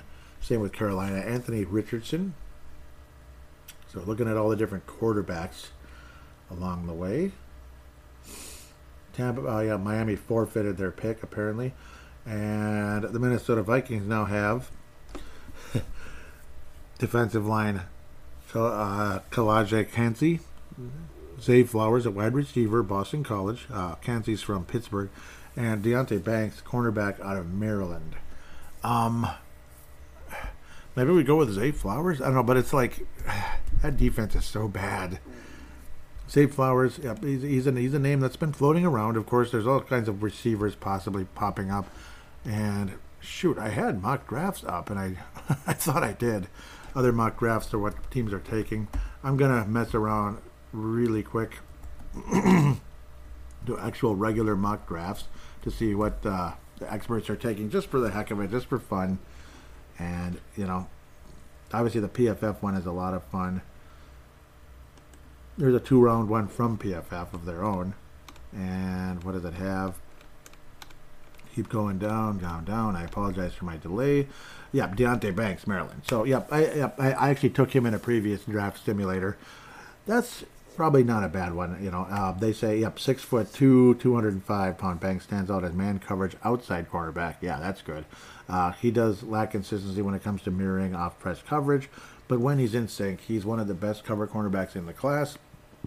Vikings need to invest in a player like that on the outside. Bottom line, Banks has all the physical traits of an all-pro cornerback. He just needs to be more consistent with his technique. Don't we all? Don't we all? So I'm probably, that's who I took last time I was messing around. Where do they have Zay Flowers going exactly? I don't see him. I think I went too high. Joey Porter Jr., that's kind of cool. All these juniors, of players that we remember in the past. Jordan Addison's has come to the Vikings in a couple. That's one that's been brought up. Sorry for clearing my throat every 10 seconds. I don't know. It's like I have a frog in my throat today. So I'll just, I'm going to probably go with the cornerback because of what it is. The situation for the Vikings is probably a safe move. What the devil? Come on, man. Now it's not going to... Okay, you just close it. Okay, sorry. So I will take Deonte Banks. And there you go. Deonte Banks, round 2. Don't think the Vikings have a second round pick. We traded it, right? So go to round 3, unfortunately. And here we go. Nathaniel Dell is a wide receiver. Carl Brooks. So I like to look at this kind of stuff. Yeah, there's no immediate quarterback floating around, so that's unfortunate. Nathaniel Dell, wide receiver. Well, I mean, you might as well give that a shot, see what happens. Yep. Vikings need defensive line, linebacker, and cornerback. Well, I took a cornerback. Carl Brooks is the top guy in this one. There's another cornerback if you really want to go hardcore in that category. You got multiple running backs, defensive linemen. It's just no quarterback. That's every damn draft. It's like there's just a few quarterbacks are taken in the first round, and then it's like slim pickings after that and hoping for the best. Should I take my chance on Carl Brooks out of Bowling Green as an edge rusher? And maybe add a little pass rush. Let's bring him in. Yeah, got that edge rush going. We only have 2 picks remaining.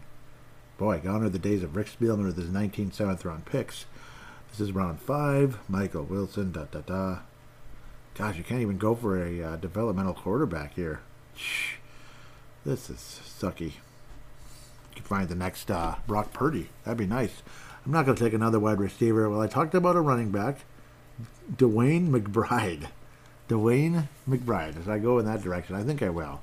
Let's try Dwayne McBride and give him a university UAB coming in. Yep. So we will go with him. Another pick coming up, and it's the last one already.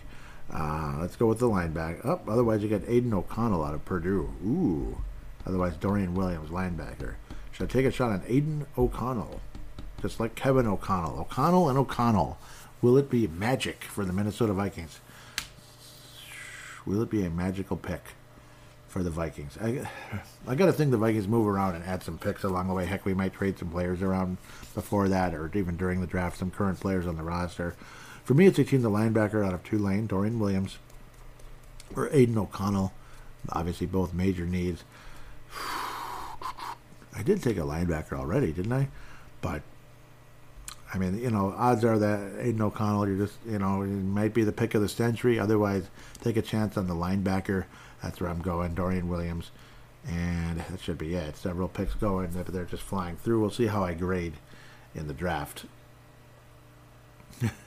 Offer a trade to get that quarterback.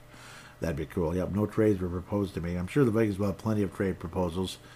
Let's see how I grade it out here. B+. Well, hey, come on. Get this. A+. Yeah, they said I was A+ for taking Nathaniel Dell, a wide receiver in the 3rd round, 87th overall. Cool. The overall draft grade, A. I got an A+ for the Dorian Williams pick. I probably would have gotten like a C for that quarterback. So, yep, we in my draft, we addressed a lot of defense here and offense, a lot of positions that could be helpful. Deontay Brooks, they say, is a B+ pick at cornerback. Wide receiver Nathaniel Dell, A+ pick. Thank you for that. Carl Brooks, edge rusher, that's an A. Yep. Dwayne McBride, halfback, an A. And then Dorian Williams, linebacker, in the 5th round. The other 5th round pick anyway, A+. Overall draft grade, A. Thank you. Thank you, PFF. I really appreciate that. Doesn't necessarily mean these guys are really going to be as good as turns out, but I wouldn't be, let's just say, you know, I would not be mad if this was the draft. It's crazy to think that we only have 5 picks, but I gotta imagine it's going to change. Hopefully at least 1 or 2 of these guys here will be picked in the draft. Should I do one more for the heck of it, just for fun, or should I just leave it as is? It's so tempting to do one more. Maybe I'll end up taking all the same guys again. That's the one thing. I want to save it. I'll take a picture real quick because I'm a goofball. I suppose I can screenshot it too, but I always forget what I'm doing with that type of thing. Okay, no screenshot needed. You can just download it. Yeah, download an image of it. So yeah, I did for the fun of it, just so I can have it. Let's do one more real quick. I hope I'm not boring you too much here, but it's fun. Why not? It's fun to enter drafts and see what happens. So start. Come on, Bears, make your pick. Make your pick, Bears. And I won't go over everybody's pick again like I did last time. So Zay Flowers, and there's Banks again. Defensive line, maybe I'll go with Cansey this time. Defensive line, see what happens there to help us out on that D line, which was awfully mediocre last year. Okay, I made the pick. You can stop spinning around in circles here. Don't you love when websites do this crap? Oh my God! Now everything's stopped. Stupid. So dumb. Okay, I'll start over. Yay. Don't you just love that when that happens? There. Hopefully this time it works better. I apologize for wasting your time. And now Cansey's gone. That's great. Thanks. So I'll go with Banks again. It's just going to be a big giant repeat. This will be all the same players again. Watch. I'm going to just take all the same guys again. Why not? I got a good grade. Oh, shoot. It's only 1 pick. You son of a... Okay. 7 rounds. The whole thing reset on me. Try again. One of these days I'll get it right, and I apologize for this. Maybe I can get Cansey now. I'm going to take a chancey on Cansey. There he is.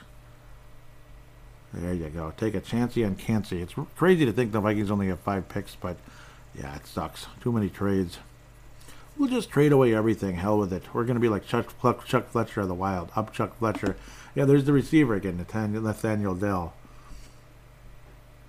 Instead of Carl Brooks, though. Yeah, see? Dell was probably a spectacular pick at the time.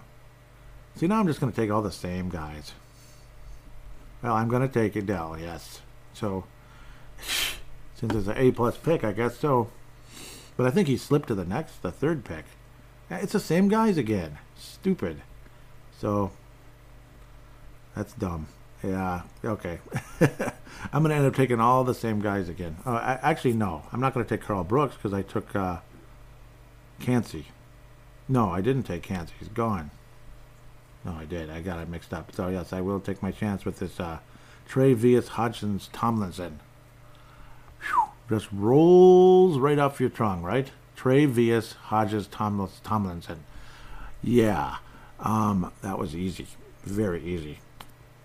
I'm going to take the running back now. Yep, the same guy, Dwayne McBride. Yes, I took him again. And now the draft simulator is doing what it did last time, spinning around. So I think we're going to say goodbye to PFF for now. Don't have time for that kind of nonsense. With that said, again, that's about where the direction I hope the Vikings go. Let's just stick on this one.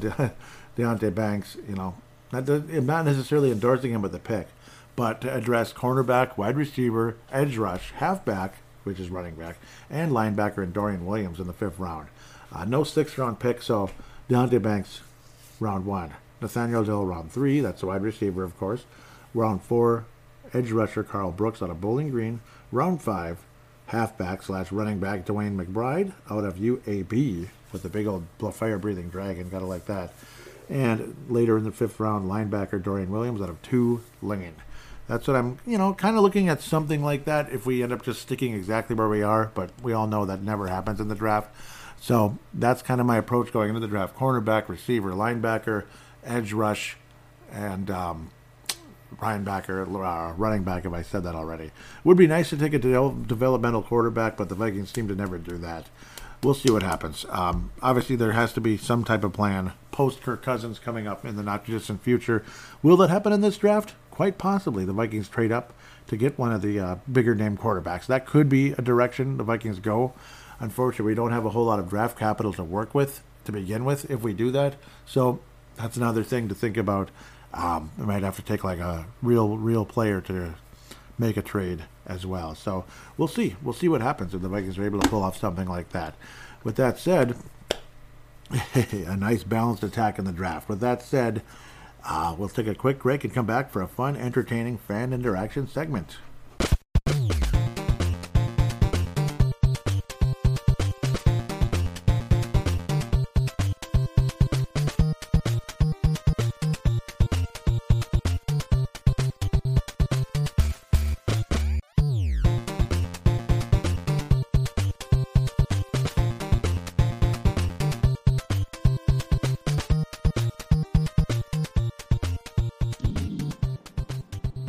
Hey, Joey.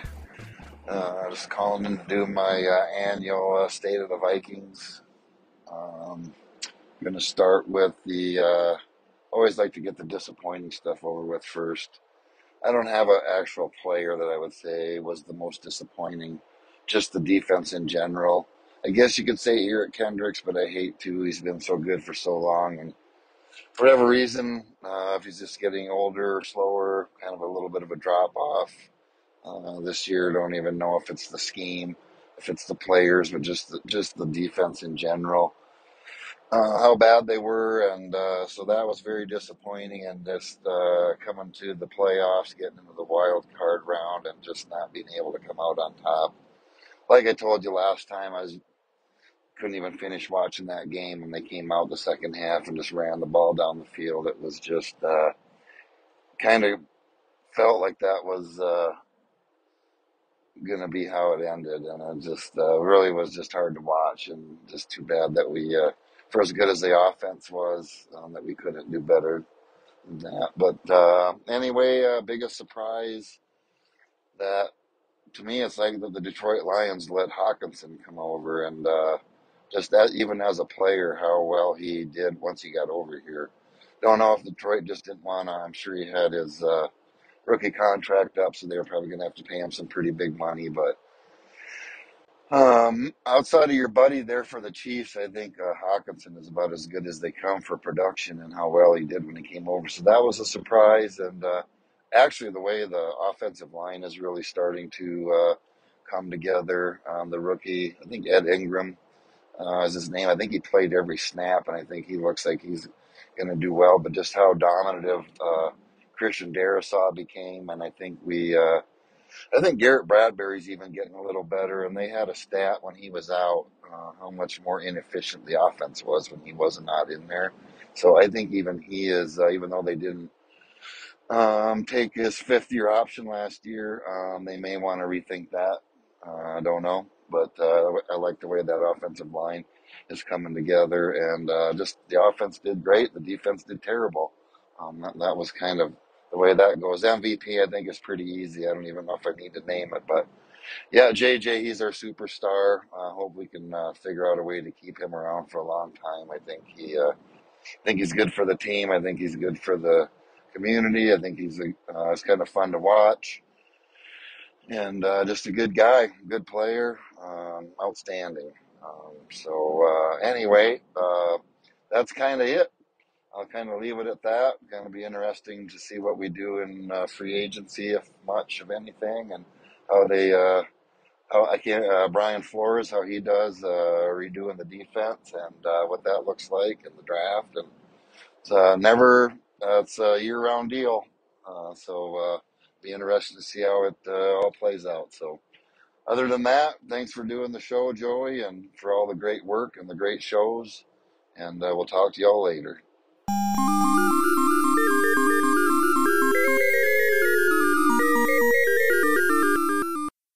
And there he is, Gerald from Nebraska. Thank you very much for the call, and that was awesome. And yep, there you go. There's his State of the Vikings call-in, giving you all of his feelings on the season. Great job. That was awesome. And can't really disagree with anything you had to say there. And thank you always for your support and loyalty to the show. He's the first ballot Hall of Famer for the show. And we have 2 new inductees coming in at the end. So looking forward to that. So we'll jump into the Twitter account. Well, and also even before that, Eric Hendricks has been released. Eric Hendricks has been cut/released from the Minnesota Vikings. So, yeah, it's happened since the last release of the episode at Purple Mafia Show, on the Twitter account. I think the Twitter is going to be quiet, unfortunately. Pigskin Podcast, or the Pigskin Podcast Network, retweeted and liked the most recent episode, Brian Flores, Super Bowl review. Super Bowl 57, sorry, I'm losing my mind here. Yep, because I'm like, what number is that? Oh, yeah, yep, and then Gerald liked it, so on and so forth. So that's the Twitter. There's no comments, just kind of retweet and thank you very much. I think there was more retweets, though. Maybe not, though, huh? It was quiet, unfortunately. Weird. Maybe people are just like, yeah, they're just kind of out of football mode right after the Super Bowl, so that's what it was like. Facebook.com/Purple Mafia Show. Facebook.com/Purple Mafia Show. Back to the frog in my throat again. How annoying is that? So, my apologies. Again, yep, Eric Hendricks released. There's been a bit of back and forth, a bit of this and that.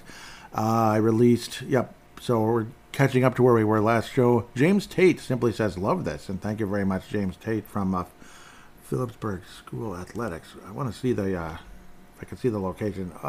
New Jersey, cool. He lives in West Virginia. Thank you, James. Nice to meet you.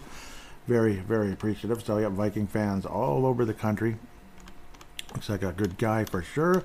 But, yeah, all kinds of interesting news since the last episode, and I've talked about some of it. Apparently, former Vikings assistant Jonathan Gannon, pretty cool. Jonathan Gannon, he kind of looks like Rich Gannon a little bit, doesn't he? But, yeah, he was with the Philadelphia Eagles. He's been hired the new head coach of the Arizona Cardinals, so congratulations for him. Mark Carlson was like, head coach? And I was saying, yeah, pretty crazy. So congratulations to Jonathan Gannon becoming a head coach in the NFL. Nice. It's like, really? Head coach? And yep, Travis Kelce made it. Yeah, he just never stops. I was like, the guy is a certified moron. Time to shut him off. Once upon a time, I had respect for him. That's gone forever. Yeah, he's too much. The guy's a moron. I'm sorry, he is. You can like him till you're blue in the face, or tell me like he doesn't care what you think. I don't care what he thinks either. Quite frankly, Dave Hickey says best way to shut them up is to beat them up, and right now we don't have any chance of that with what we had out there last year. Hope Brian Flores can perform another Minneapolis miracle because this defense needs it. Yep. Oh, that's for darn sure. Mark Carlson says, unfortunately, I guess this will go on until next season begins. Yeah, it's so dumb. Travis Kelce at the Super Bowl parade said haters said Chiefs would never make the playoffs. It's just like, yeah, really, man. So, yep. Who said the Chiefs would never make the playoffs? Maybe just somebody that literally hates the Chiefs, and that's it. Who cares? You know, like, you're basically saying, like, I mean, they could say that about anybody. Oh, the Cowboys aren't going to make the playoffs. So what? That's probably a dumb statement. You know, like, who cares? Why even bring that up? It shows you he's a petty, petulant child at age 33, right? 33, 34. A petulant child. That's all that is to me. Next, Red McCombs, former Minnesota Vikings owner. Purple Pride, hoo, hoo, hoo, Purple Pride, the Thunderdome, and all that from San Antonio, Texas. And people thought he was going to be the next Norm Green and move the Vikings to Texas, just like Norm Green moved the North Stars to Texas. It never happened. No, and he sold the team to Ziggy Wilf. It was originally going to be someone else. Wound up with Ziggy Wilf and the Wilf family and all that in 2005. But he has passed away at age 95. He purchased the Vikings in 1998, right before the magical season, at age 70. So here he is, right around 70, a little over 70 at the time, about 70, 71-ish. He has passed away at age 95, Red McCombs. So definitely a historic figure. And we had some really fun seasons when he was here, at least at the beginning. Unfortunately, got a little on the cheaper side later on because he was looking to move on and was probably frustrated, obviously, with no stadium deal. And didn't look like the locals were going to work with Red McCombs, unfortunately. Ziggy Wilford eventually happened in 2012, and then the construction finally started in 2014 for a U.S. Bank Stadium. So, the teardown began at the end of 2013, right away of the Metrodome, and then it got going during 2014 and so on and so forth in time for 2016. How they were able to build that giant palace in 2 years or so, in like 2.5 years, is beyond me. I have no idea how they were able to accomplish that, but an amazing job done, no doubt about it. I guess anything is possible, but obviously a lot of people were involved with that. Really appreciated Red McCombs, though. He was a fun owner. He was a lot more interesting than the previous gang of 10 or whatever we used to have. Roger Hedrick, guys like that. Not a likable group. They really weren't. A lot of people didn't like them, and that's another reason why there was no stadium deal before that either. Plus, the Metrodome wasn't even like 20 years old at the time. Like 15-year-old Metrodome, and it's like, we need a new stadium. We need a new stadium. It's like, okay. It's 15 years old. XL Energy Center is what, how old? And it's still gorgeous. I know the Metrodome was just a cheap tent, basically, compared to XL Energy Center for the Minnesota Wild. And obviously just a few updates to that, and everything was fine. Unfortunately, we're probably going to hear more and more about the Target Center as we go forward. That one's 30-plus now, and it's probably the lowest revenue in the NBA right now with the Wolves in the Target Center. I was saying it's time for State of the Vikings 2023. Please, in this thread, please state your 2023 Minnesota Vikings biggest surprise, biggest disappointment, MVP, and a brief description why. And really appreciated Gerald's call-in. I don't think there was a whole lot. Yeah, it was only Mark and Dave, but I really appreciate you guys. I'm not complaining that you guys posted. You guys are pillars to the show, and that's why you're just so loved and appreciated in more ways than you can imagine. Mark Carlson says, biggest, coming in out of Iowa, of course, biggest surprise that we could win 13 games with that crappy defense. Yeah. Biggest disappointment, losing to the Giants, and that we had a crappy defense. Also, I feel I need to say that game-wise, I was way past disappointed when the Vikings let the Cowboys roll all over them. Not the fact that we lost, but by such a huge margin. MVP tight end TJ Hawkinson, he was outstanding, clutch, and wasn't aboard the Vikings ship when it launched for this crazy season. Interesting. Hawkinson MVP, huh? But I mean, I'm not complaining. That was pretty cool. Apparently, again, flashing on the screen as I'm recording this segment now, the later segment of the show, the Saints are closing in on a deal with Derek Carr. The Saints are closing on a deal with Derek Carr. So we'll see. I had a feeling that was going to be one of the most likely locations Derek Carr would wind up. Apologize if I seem kind of in and out, kind of jumpy-ish. Just recently had to shovel very heavy snow before the start of this segment. So, of course, was piecing this show together over the course of a few days because it's that kind of show. That's a project type of show. And, boy, look at those eyes. Derek Carr's staring at the camera like he's going to kill us. Of course, the way the Raiders played this last year, I don't know. But yeah, I'm kind of tired hyper, which is not a good combination. Tired and hyper, it's not good. Hyper because of the coffee and tired because of just tired. And it's dark out and stuff with the heavy snow and all that. Anyhow, let's get to what Mark had to say. Now, continue anyway. Now, if the staff at Purple Mafia will allow me to add one more comment about the past season. Nope, you're not allowed. No, just kidding. That I had a great time watching the team. Wasn't that fun? Wasn't that fun, though? Yeah, you really nailed that, Mark. There were many exciting moments. Many. And that Buffalo game, in particular, the ending will live on in infamy. Lastly, I enjoyed the podcast. Had a great time interacting on Facebook with all of you. Oh yeah, I still have 2 cans of Before I Die Lager by Surly Brewing sitting in my beer fridge in the basement. Same here. Yep, same here, believe it or not. I guess I will enjoy them as I watch the XFL.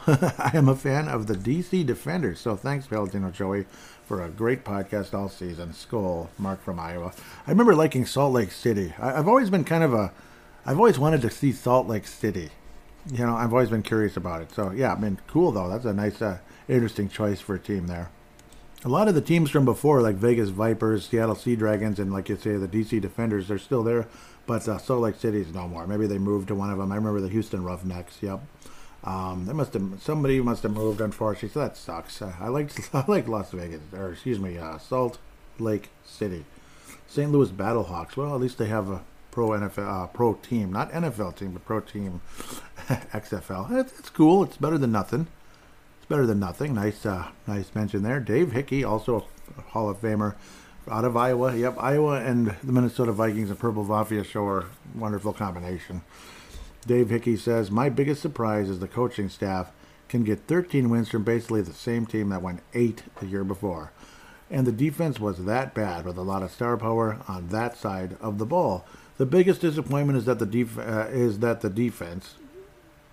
the fact that nobody could tackle or cover anybody they played 7 to 10 yards off the receiver anywhere on the field, 3rd and 4, play 10 yards off, 1st and goal, play 10 yards off, touchdown or first down every time, and it never changed in game or through the entire season, and the coach was never fired until the season was over. Another dissatisfaction was that players weren't able to do what they do well. Kendricks was straight up bad. He looked like Barr out there. Harry wasn't available to blitz, and I've already highlighted how bad the defensive backs were. MVP has to be Justin Jefferson or JJ, yep, with honorable mention to Cousins. After all, who was throwing those darts to JJ? Hawkinson gets half of the year MVP nod, even though he had a couple of bad drops, yep, in Green Bay, and he pissed off the MVP host of Purple Mafia show a few times. Yeah, he did. Yep. He also carried the team in at least 2 games. Yeah, Detroit, right? Pretty much. He was great against them. Wasn't he? Yeah, he was good against the Giants. Excuse me, not Detroit, the Giants. What am I talking about?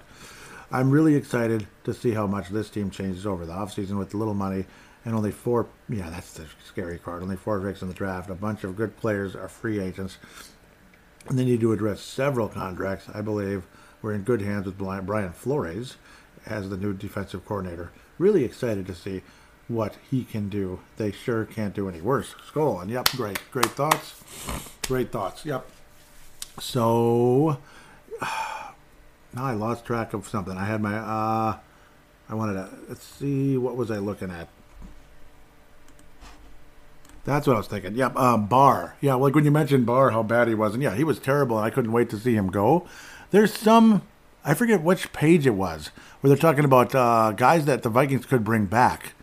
And one of the guys on the list was Anthony Barr. Like, why? Why? May I ask why? Anthony Barr? Especially as we're just getting rid of Eric Kendricks. You'd bring back Anthony Barr? He's even worse.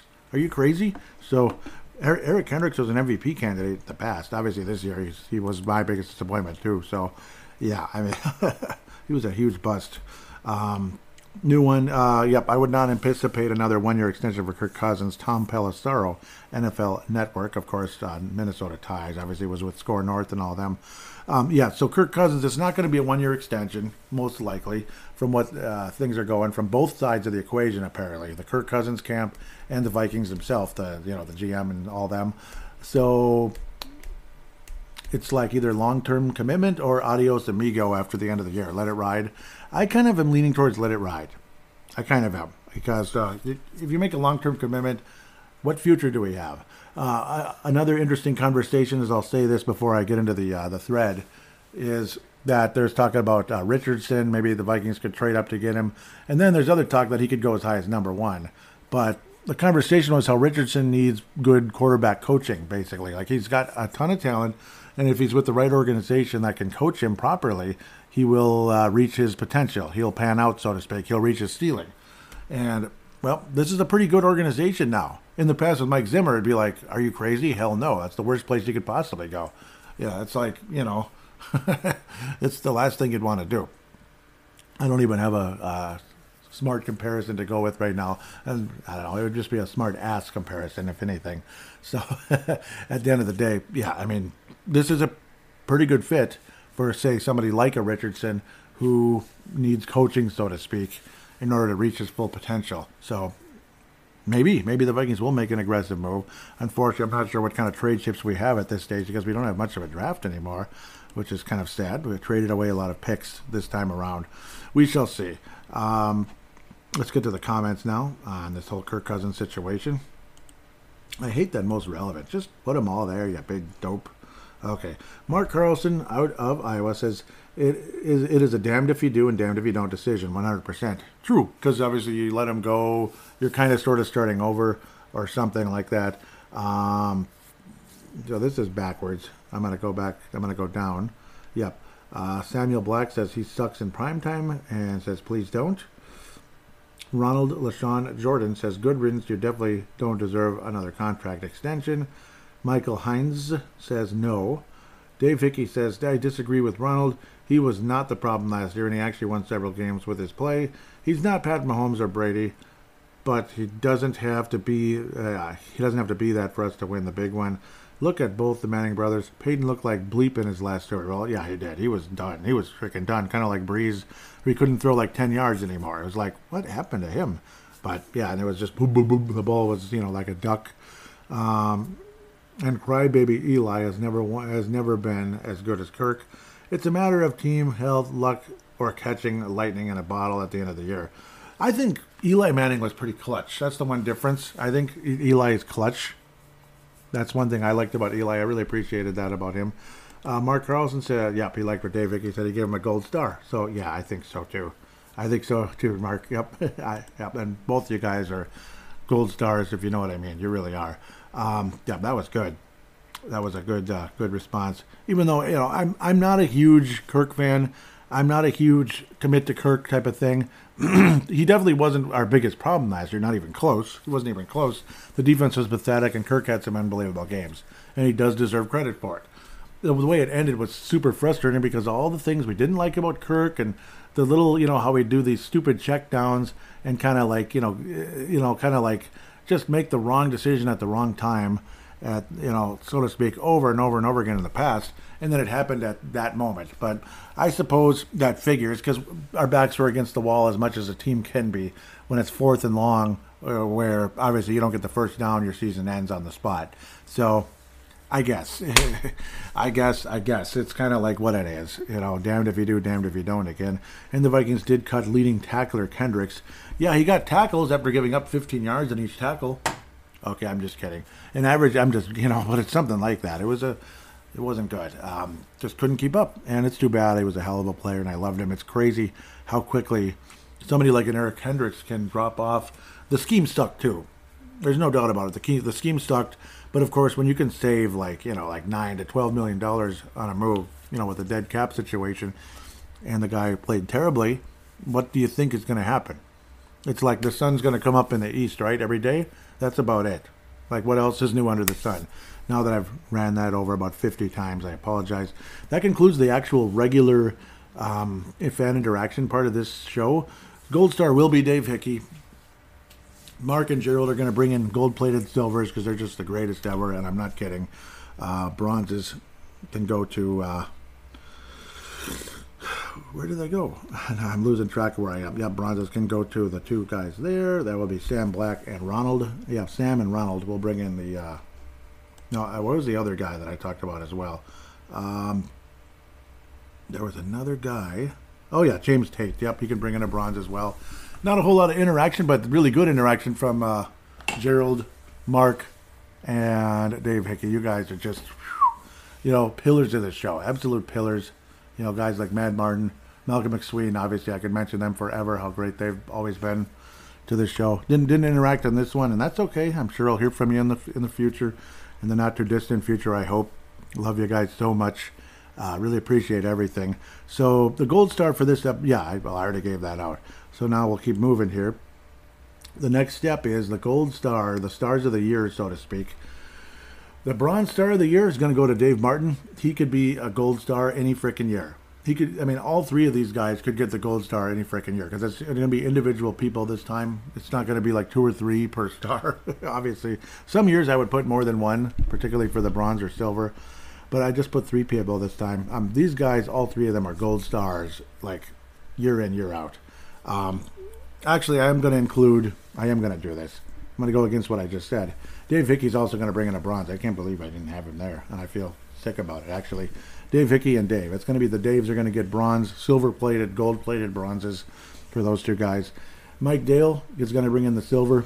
He is a first ballot Hall of Fame type of guy, and he got in last year. Like his second year interacting with the show, and he got in the hall. That's how good he was. Just unbelievable. Unbelievable. Mike Dale, really appreciate the amazing writing skills you bring, the personality, the consistency during the season. Hope to hear from you more and more during the off season. Coming in out of the state of New York, I believe closer to Buffalo, places like that. Mad Martin is from Northern Scotland. Dave Hickey from Iowa, of course. And the gold star of the year is going to be a guy who got it 10 years ago. He's going to bring in his second gold star of the year. He got it in the first gold star ever and was in the very first Hall of Fame class. Mark Carlson out of Iowa. Welcome back to Gold Star Land. Welcome back to Gold Star Land. I feel so good giving it to you. And like I said, these 3 guys, or 4 guys actually, are all gold stars. Like they could get it easily. They could have gotten it easily. But I'm just saying, but this year it's going to Mark Carlson, and I'm not lessening Mark Carlson saying other people could get it. Of course not. That's how good you guys are. Like Mark Carlson absolutely deserves it. And an unbelievable several years out of Mark Carlson, and I really appreciate you for so long, for your loyalty to the show for 10, 15, for 10 plus years. Really appreciate it. Just God bless you. And now it's time for the Hall of Fame class of 2023.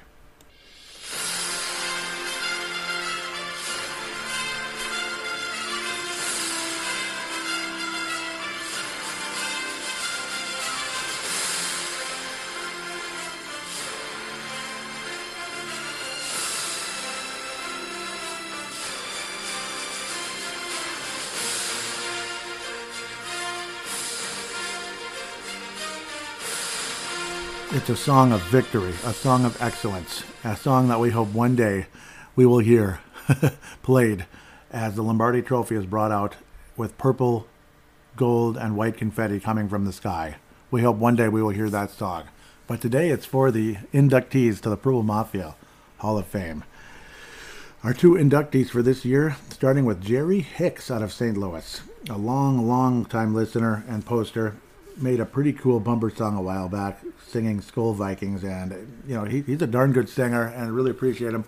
Doesn't post all that often, but the fact that he's around, and I from what I know, he's been listening all this time. At least I hope so. But really appreciate Jerry Hicks for all the years and years and years of being around this show, and just want to recognize you and really appreciate your listenership and dedication to listening to the show year in and year out. Another guy who it was like pretty much every week during the season, he'd post at least one time, and for many years now, and I've known him for a long time, going back to 2009. At believe it or not, where I work when I was a temp at the time before I was even hired, Yankee William out of Brooklyn Center. Yankee, me and him go way back. First year to Boston Scientific. Really nice guy, huge sports fan, huge Vikings fan, very loyal poster and listener to the show. Really appreciate you, Yankee William. At least I'm pretty sure he listens, but I know he's a loyal poster. on the Facebook page. I think that does mean he listens. At least I hope so. And because, I mean, you never know if people listen consistency. Maybe they just post. But really appreciate both of you guys very much. And welcome to the Purple Mafia Hall of Fame, class of 2023. With that said, I can't thank you guys enough for a wonderful time, a wonderful season. Like Dave and Mark both were talking about, Gerald was talking about. It was a magical season. All those close games, the clutch victories, the whiteout was very memorable. I loved that whiteout game. It was really cool. That was probably my second, maybe third favorite game, just in terms of just the vibe. And it was Christmas Eve. There was something special about that.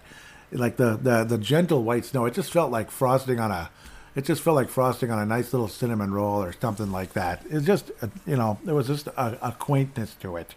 I know that sounds kind of weird, the way I worded that, but that gentle white snow that was around at that time because it was colder. It was the light snow, not the heavy crap I just dealt with that you're going to get in March more often. Obviously, the Buffalo game was probably the most memorable of all. And then the 33-point comeback versus the Indianapolis Colts.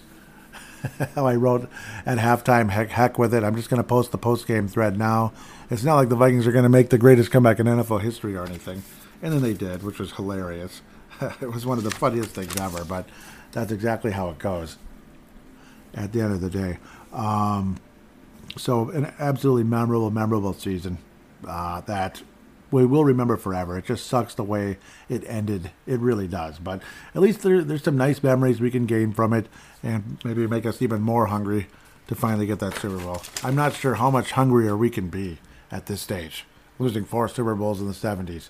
Obviously, starting off with the super heartbreak of 69. I wasn't there for it, but again, just imagine being favored by 18 points and getting your butts handed to you. Just depressing beyond belief. That's how it all started, the disappointment.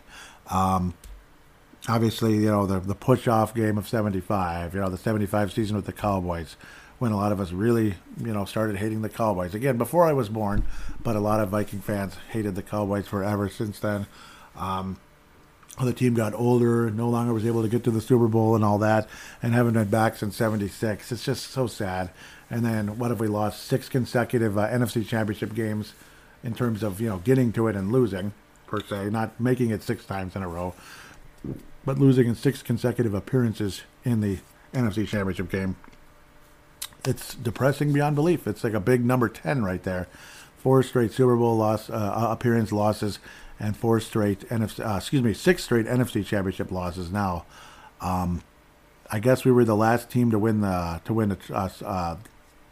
NFL Championship trophy in '69. Supposedly that's some kind of curse. I don't know. Just win the dang thing someday and end the drought. If the Chicago Cubs can do it, if the Boston Red Sox can do it, if the Chicago White Sox can do it, if the Saints can do it, if the Eagles can do it, blah, blah, blah, we can go on forever. The freaking Bucks can win a Super Bowl, who are the worst team in pro sports for forever, which is absolutely staggering when you think about that. There's just no excuse. Why can't the Vikings win a championship? Why not? So someday we hope and pray that day will come. Maybe it will be in 2023. We'll see. We can only hope.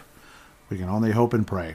Until then, well, we're just going to keep up and hope for the best that this team will pick up the right free agents, we'll draft the right players, so on and so forth. The next episode will be free agency, where we'll talk about who the Vikings cut and signed and all that good stuff coming up later this month, I believe, or maybe at the very beginning of April.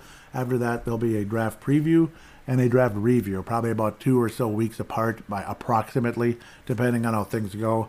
And then, again, depending on how things go, like that'll be, again, like April, May-ish, like mid-April for the preview, early May for the review, and so on and so forth.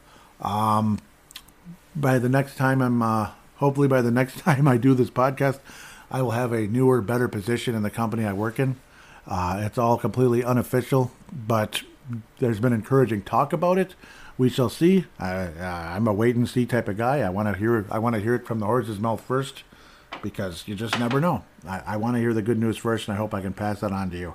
That you'll hear Joey, the manufacturing technician, rather than medical device specialist. I think 3 medical device specialist 3. I'd rather move on to manufacturing technician. A better job, better career, so to speak, than where I've been at. So with that said, Hope all of you have a wonderful week or two, and we'll talk about free agency, maybe 3 weeks, depending how long it is. But and we'll see.